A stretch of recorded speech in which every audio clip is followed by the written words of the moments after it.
My country people, this is now PP Elliot. Good morning, good afternoon, good evening. So many good stories they come for we the obedience, book with the happy. The first ruling, go where you we don't get now. Court don't approve them. The grant the waiting is even court grant them. Here and labor, here and PDP. That mean they fit scrutinize the polling materials. Where these INEC people take give Tinubu the winner. They want to check them. Say because that one I go help them for their investigation. Court don't get that very verdict. Don't agree. So there's joy. Other one again. The EFCC, the INEC matter. How they take give Tinubu winner? Where we say the Federal Capital Territory in not to the 5%. That discussion is there for ground. So many things they go on. So what we go happy for? Now see, when the prophecies they come say INEC people will confess, we don't they believe. Now just see one way they confess now.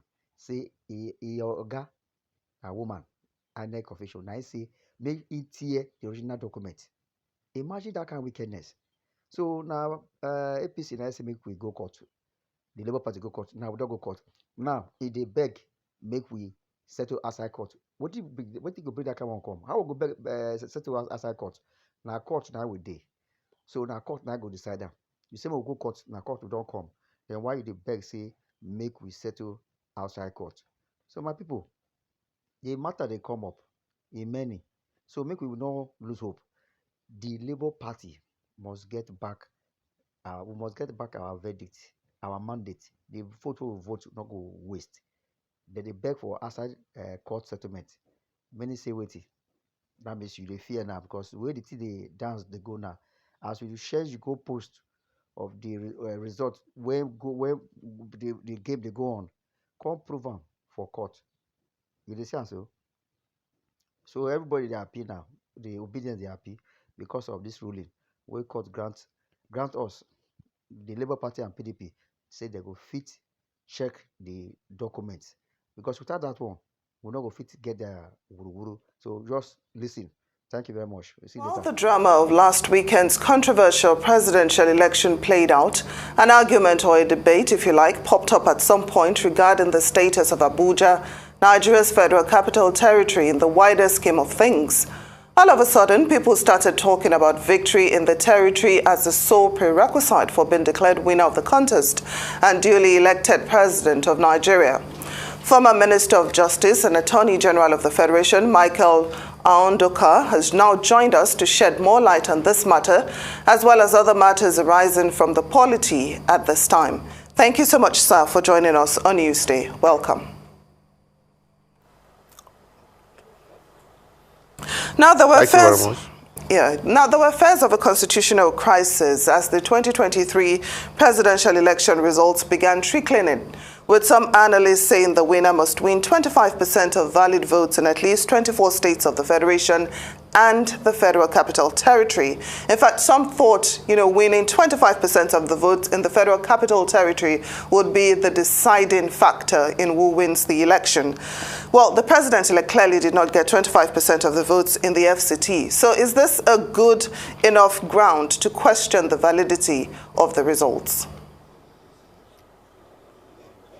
Well, thank you very much. It's a very difficult situation, but I think the matter has been interpreted before around 2008 in a matter involving the current president, Buhari, when he filed an action. The issue of whether that and in between, that is, must have 25%, in two states and the Federal Capital Territory. I think the pronouncement then was that the and is conjunctively. That was the interpretation then. But it's about 14 years ago. It's enough time, maybe. The Supreme Court may have another look on it. But as of now, that is the interpretation the Supreme Court gave in 2008. Thank you for expounding on that and explaining it a little further. It seems that it's a war of semantics in more than one case, not only with the and or Federal Capital Territory, but the words now are transfer versus transmit. And I'm speaking about IREV and BVAS, transmission versus transfer. A few days back, Senate President Ahmed Lawan, well, he said at plenary that the National Assembly only made provisions for the transfer of results from polling units to the INEC server. Now, this is contrary to the narrative that INEC has been selling on advertisements all over multiple television screens and even in newspapers, telling the country about real-time transmission of results that can be seen by all in order to create transparency. This particular sticking point, is this another credible angle that some or more of the parties might use to argue their case?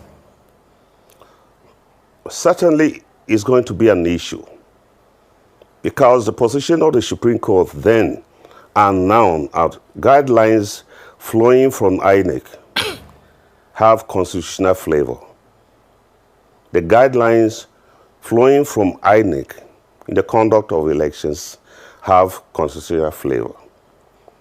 Even in party politics, the Supreme Court has retaliated that party guidelines also ought to be obeyed.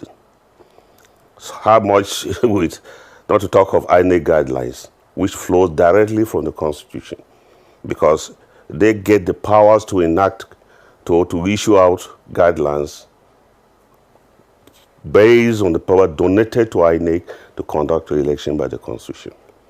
If they have consistently issued guidelines alluding to the fact that the result will be transmitted live from the polling unit, not just here, all over, even at Chatham House, it will be a serious issue. They will have good reasons to tell the Supreme Court or to the Presidential Tribunal why they deviated from that guidelines. And they must also justify deviating from that guideline did not affect substantially the result of the election. But it's going to be an issue, not just an ordinary issue, but a very serious issue. My people, I don't hear that one.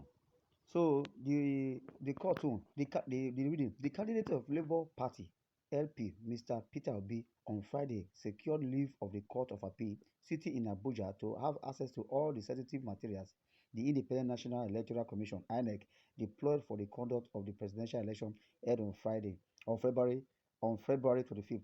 The appellate court, which will sit as the presidential election petition tribunal, equally ordered the electoral body to also grant the presidential candidate of the PDP, Atiku Abubakar, access to the electoral materials also. So now so it be, my people, they say now money to do everything. Okay, make we see how they confess now, the INEC officials, how they rig the election. This is not just one of it what we'll just put. Not be money be everything. So now thank you. Next time we'll see again. This is PP Elliott. Thanks and bye. So what happened? Why are you here? I was in the office collecting materials from SBO. Please speak up. From SBO, my EO electoral officer was called me that I was supposed to St. Patrick, that result that is here that is was going remote for today.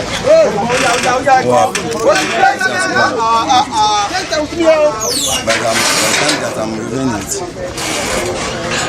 the party agents saw me and I explained myself that it's EO's and the since they no beat me.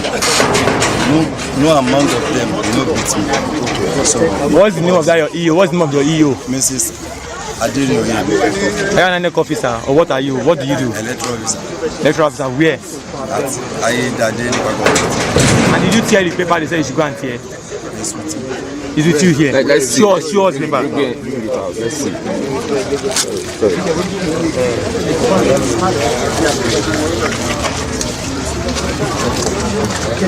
So this is the paper you went to tell, the results. Yes. Who asked you to tell this? You said it already. Who asked you to tell it? Hold it. And who is hold this up? Who is the electoral officer?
Of course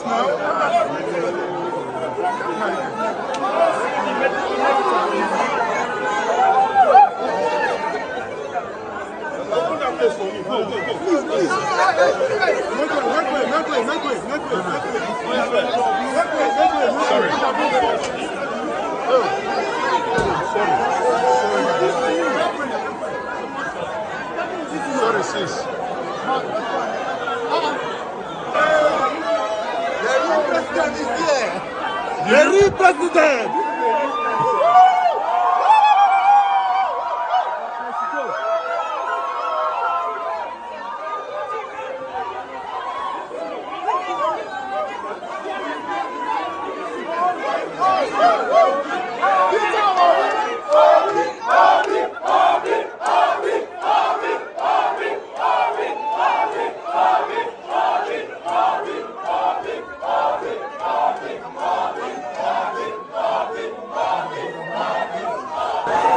Aisha, you can't steal people's mandate.